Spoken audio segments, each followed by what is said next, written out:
এরপরে বক্তব্য রাখবে তানজিমা সুলতানা।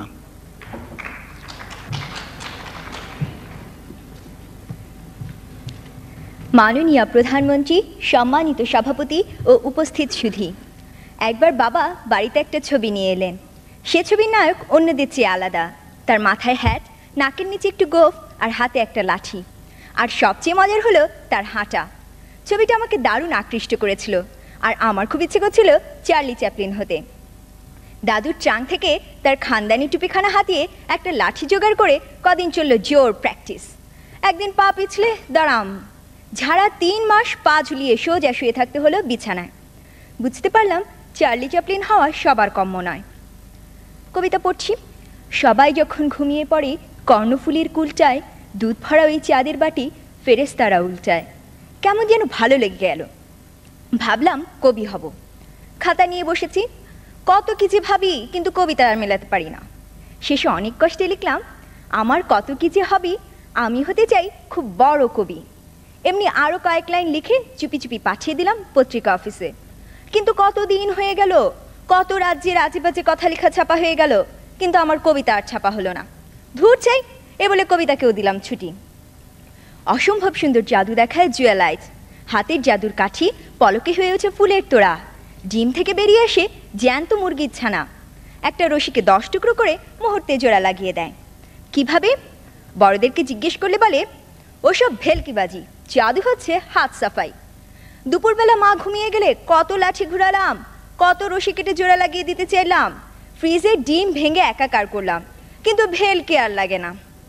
বুঝতে পারলাম জুয়েলাইট হতে গেলে আমাকে আরও অনেক পড়াশোনা করে, অনেক পরিশ্রম করে ধীরে ধীরে এগোতে হবে।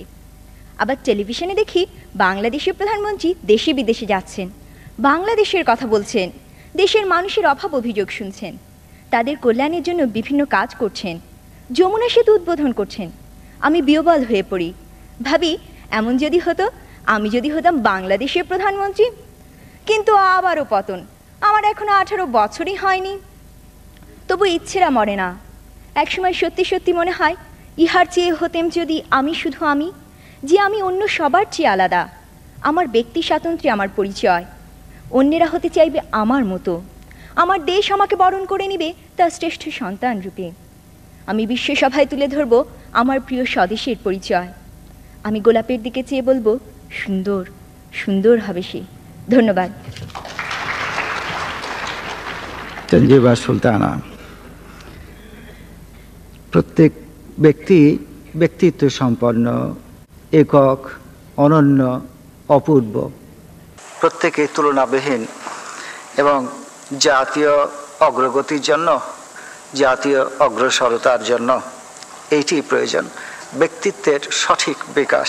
কিছুক্ষণ আগেও এই নিয়ে অনেক কথাবার্তা হচ্ছে এবং হলো। আমি আর কথা না বাড়িয়ে শেষ বক্তা রেবেকা শফিকে আহ্বান জানাবো তার বক্তব্য রাখতে।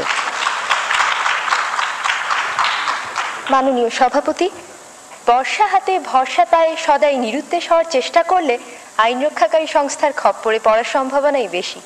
আমি নির্বিবাদী মানুষ, মুরগি কাটা দেখলেই মন খারাপ হয়ে যায়। তবে ছোটবেলায় নিজেকে বীরপুরুষ ভাবতে মন্দ লাগতো না।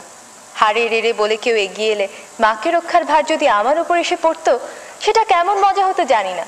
কিন্তু আমার অধ্যাপিকা মা গায়ে এক রত্তিও সোনা পড়েন না, সুতরাং কল্পনার সেই বীরপুরুষ বেশি দিন টিকতে পারেনি। তবে ভীতু ভদ্রলোক হওয়ার যে বিপদ আছে, সেটাও খুব অল্প বয়সেই জানা হয়ে গেছে। বান্ধবী এসে একদিন বলল, এসো আমরা আমাদের সবচেয়ে প্রিয় জিনিস বদলা বদলি করি। আমার চমৎকার বিদেশি ছবি আঁকা পেন্সিল বাক্সটা গেল, বিনিময়ে পেলাম তার পরিত্যক্ত রাবার। শুনে সবাই হেসে বলল, একটু চালাক চতুর হতে হয়। কিন্তু আমার খুব দুঃখ হলো যখন দেখলাম ও আর আমার কাছে আসছে না। একবার এক আবৃত্তি প্রতিযোগিতায় যোগ দিলাম। কাছ থেকে সংস্কৃতি অঙ্গনের সব পরিচিত তারকাদের দেখে চমকিত হলাম, কিন্তু আমার পালা আসার সঙ্গে সঙ্গে শুরু হলো তাদের চা খাওয়ার পর্ব। কারো আর প্রতিযোগীর দিকে দৃষ্টি নেই। এত দুঃখ হলো, কয়েক মুহূর্তের জন্য বেদুইন হয়ে যাওয়ার ইচ্ছে হয়েছিল হয়তো। পরে ভাবলাম, তারকারাও তো রক্ত মাংসেরই মানুষ। বেচারা জন লেনন তো খ্যাপা ভক্তের হাতে প্রাণই দিয়ে দিলেন। সুতরাং তারকা হওয়ার স্বপ্নও বাদ। কিন্তু একটা প্রতিযোগিতা কিছুতেই এড়ানো যায় না।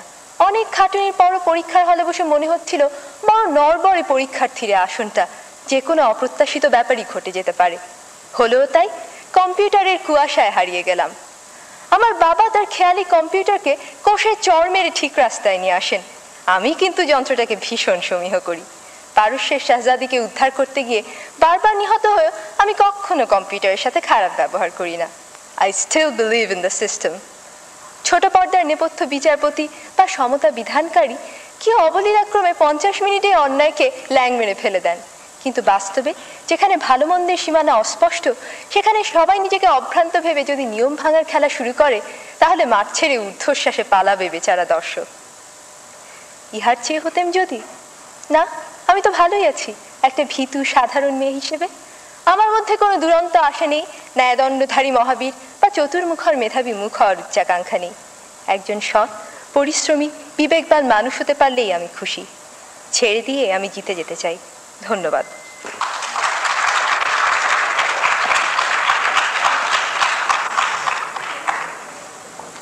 আমার মনে হয় শেষ কথাটা তুমি বলেছ রেবেকা শফি। বীর হওয়ার প্রয়োজনটা কি? তবে ওই স্বাস্থ্যমন্ত্রী দয়া করে উপস্থিত নেই হলে হয়তো উপদেশ দিতেন, আর একটু ভালো খাওয়া তোমার দরকার, একটু সুস্থ হওয়া দরকার, স্বাস্থ্যবতী হওয়া দরকার। তো জাগে সত্যি সৎ এবং স্বাভাবিক ব্যক্তিত্ব সম্পন্ন জনই আমাদের কাম্য এই সমাজে। কিছুক্ষণ আগেই তো শ্রদ্ধেয় প্রধানমন্ত্রী সবার উদ্দেশ্যে, বিশেষ করে তোমাদের উদ্দেশ্যে কিছু কথা বলেছেন।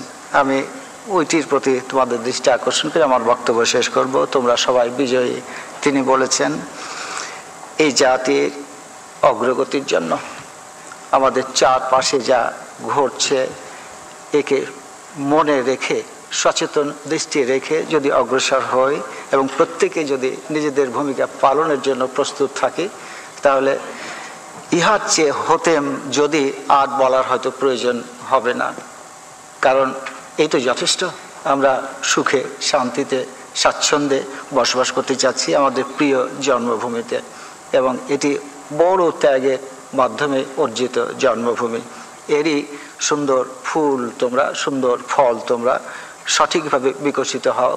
আমরা মুরব্বীরা, অভিভাবকরা এই কামনা করব। প্রচুর ধন্যবাদ।